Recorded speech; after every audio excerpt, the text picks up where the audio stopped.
Los picoleros también, doctor. Unos cazadones de esmeralda.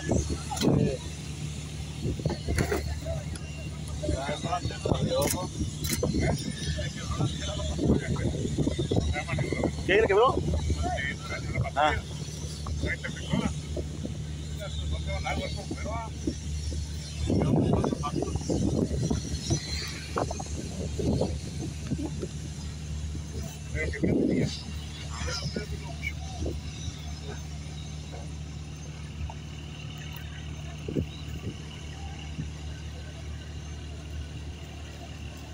Solís y el Tato, ¿cómo le van a hacer ahora?